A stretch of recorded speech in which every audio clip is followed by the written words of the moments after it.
박시영 대표 모시겠습니다.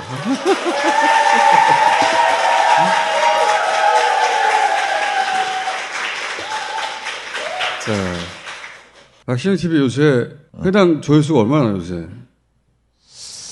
보통 한 13, 4만, 5만 뭐 그 정도 수준. 예, 아직 멀었습니다. 아직 멀었네. 예. 어렵겠네. 예.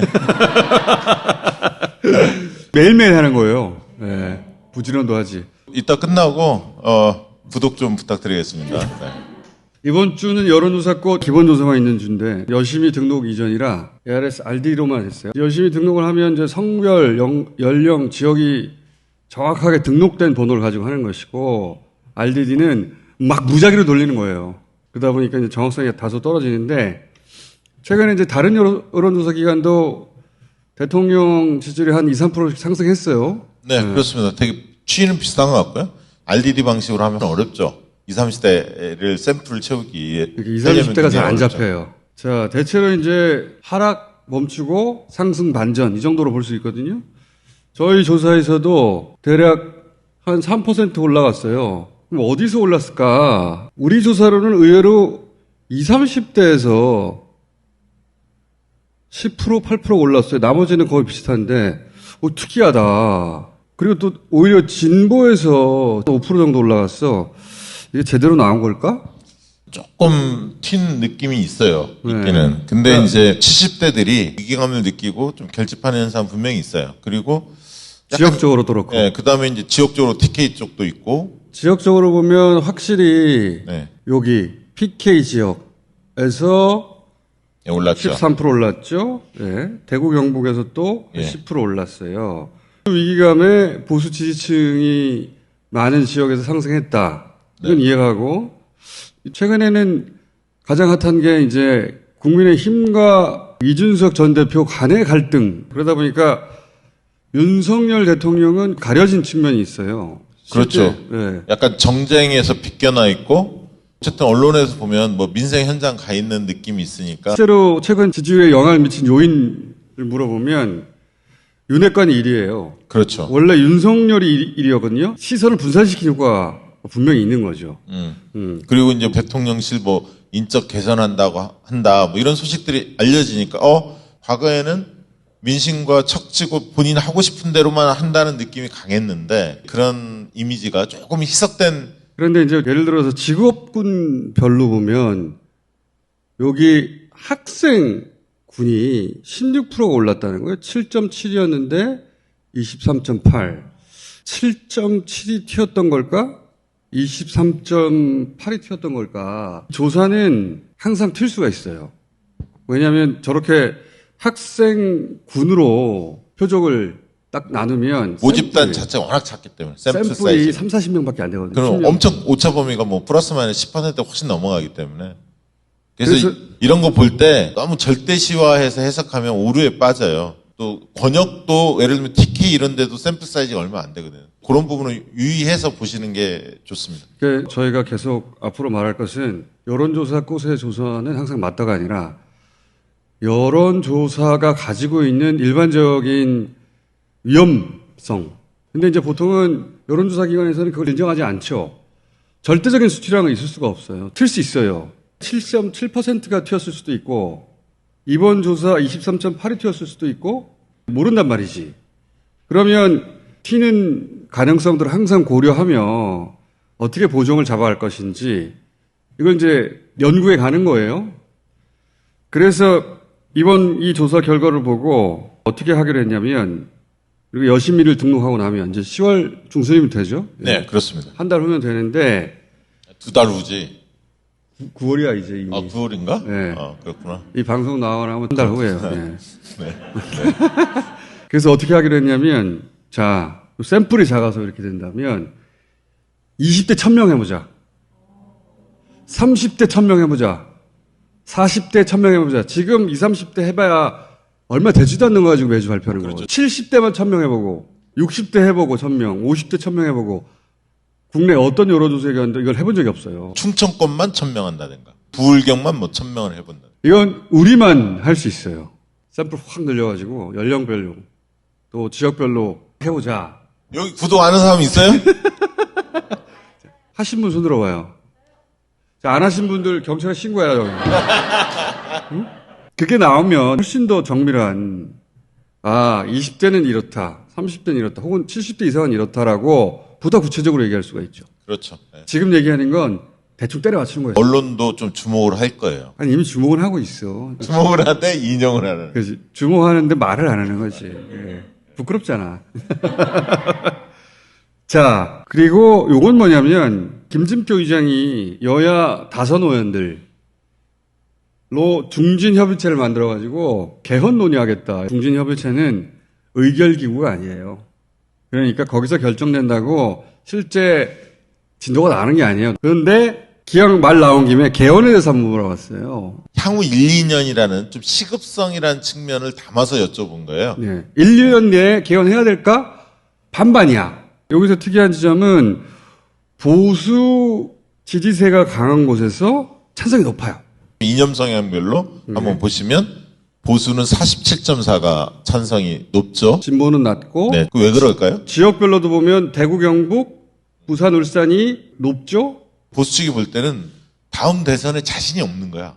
지금 윤석열이 개판을 치고 있잖아. 인기가 너무 없잖아. 그리고 차기 주자도 눈에 딱 들어오지 않거든요. 그러니까 이 차라리 판을 흔들어서 가는 게 자기들한테 유리하지 않을까?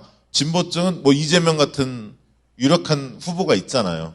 다음 대선 이대로 가면 돼.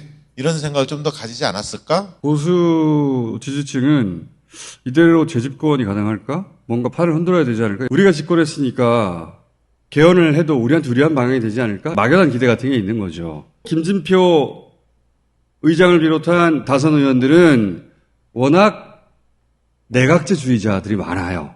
지금 뭐 5선, 6선 했는데 자기가 대통령 안 된다는 거 알거든요, 이미. 알죠. 예. 자기 권력을 유지할 방법은 내각제야. 이미 5선, 6선 했으면은 20년 이상 국회의원을 했단 말이에요. 네. 딴 거 할 것도 없어요. 그분들이 이제 실세 총리를 하고 싶은 거죠. 그래서 내각제 생각하고 개헌을 끌어들였거든? 근데 이제 거기서 큰 착각이 발생하는 게 어떤 권력 구조가 적합하냐 물어보면 4년 중임제, 5년 단임제, 73%가 대통령 중임제를 생각해요. 내각제는 5%밖에 없어. 그러니까 엄청난 갭이 생기는 거지. 이걸 추진하고자 하는 다선 의원들은 내각제를 염두에 두고 하는 건데 실제 국민들은 대통령 중심제를 생각하는 거예요. 그렇게 될 리가 없지 그러니까. 그러니까 국회의원들은 못 믿잖아요. 자기들끼리 이렇게 뭐 선출해서 하는 걸 국민들이 믿겠어요? 직접 국민의 손으로 뽑아야지. 그 경험을 많이 해봤기 때문에 저는 안 바뀔 거라고 봐요. 그러니까 그렇죠. 그래서 이제 국민투표하면 당연히 내각제는 안 되는 거야. 그러다 보니까 이 양반들이 무슨 소리를 하냐면 국민투표 없이 개헌하자 얘기를 해요. 그 얘기까지 나왔습니다. 최근에. 그건 이제 전문용어로 개소리라고 하지. 물어보면 생략해도 좋다 국민투표 17%는 있어. 예. 17% 정도는 언제나 있어. 이 정도는. 탄핵돼도 이 정도는 탄핵에 반대했어. 네. 네. 안 된다. 내각제로 가는 거 아니냐? 이렇게 생각하실 수도 있으나, 물론 못 간다.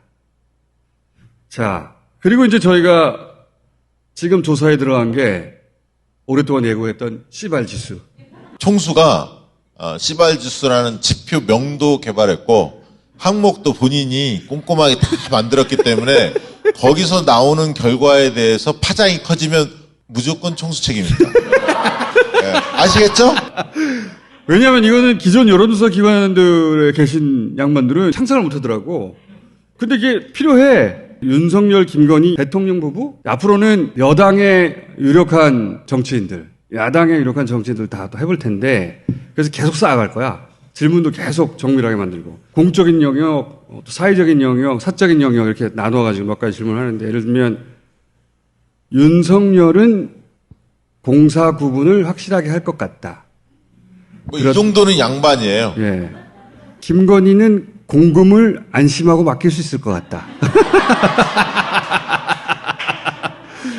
윤석열은 술자리에 함께하고 싶은 사람이다.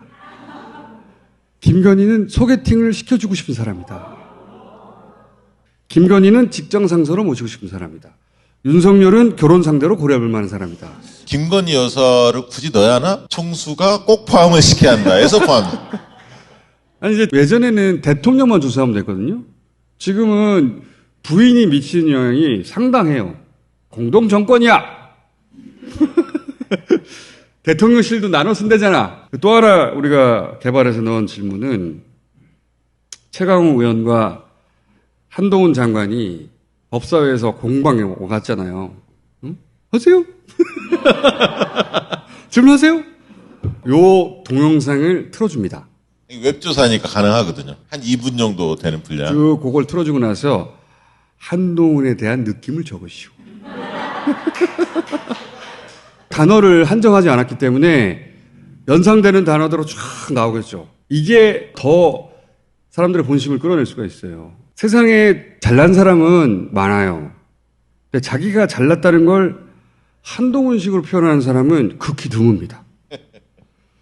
그걸 언제 어떻게 받아들일까? 아, 똑똑하다 박수 칠지, 야, 재수없다 박수 칠지. 아니, 그걸 시리즈로 가면 좋을 것 같아요. 이탄희 의원하고도 이번에 재밌었잖아요. 요것도 저희가 쭉 개발해가지고, 예, 그 사람에 대한, 이미지, 맵.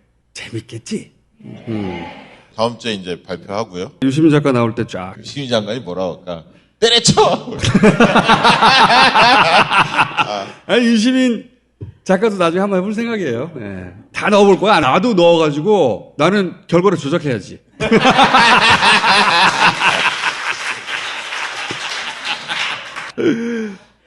박시영 대표도 넣어볼 거야. 아, 하지 마. 우리가 생각하고 알고 있는 사람들은 다 넣어볼 생각이에요, 앞으로. 예. 정치뿐만 아니라 손석희 선배님, 이런 분들 넣어봐도 재밌을 것 같아요. 아베 넣어볼 수 있지. 기시다 총리, 이런 사람들. 잘 몰라. 예. 바이든도 넣어보고, 시진핑도 넣어보고, 다 넣어보는 거예요. 역대 대통령들도 평가해보면 재밌을 것 같아요. 이 기술은 이제 막 개발하기 시작했는데, 저희가 정교하게 만든 생각이에요. 그 사람을 직장 상사로 모시고 싶다 했을 때 떠올리는 어떤 상이 있잖아요. 상사로는 괜찮은 것 같아. 근데 곧이어서 부하 직원으로 두고 싶다라고 물어보면, 이 사람 말 안 들을 것 예를 같은데? 들면 이준석 대표 생각해보세요. 그 다음에 뭐 그것도 있잖아요. 거래처였으면 좋겠다. 뭐 그런 게 있잖아요. 이미지가. 그렇죠? 그러니까 이 사람하고 사적으로 유흥을 즐기고 싶지는 않은데 사업 거래처로는 괜찮지 않을까? 이걸 입체적으로 저희가 조사를 해서 그 사람의 매력의 지도를 그려볼 수가 있죠. 시발지수가 발표되면 구독자 2,000명은 늘어날 것 같아요. 연락 올지도 몰라. 나도 좀 조사해달라고. 자, 가?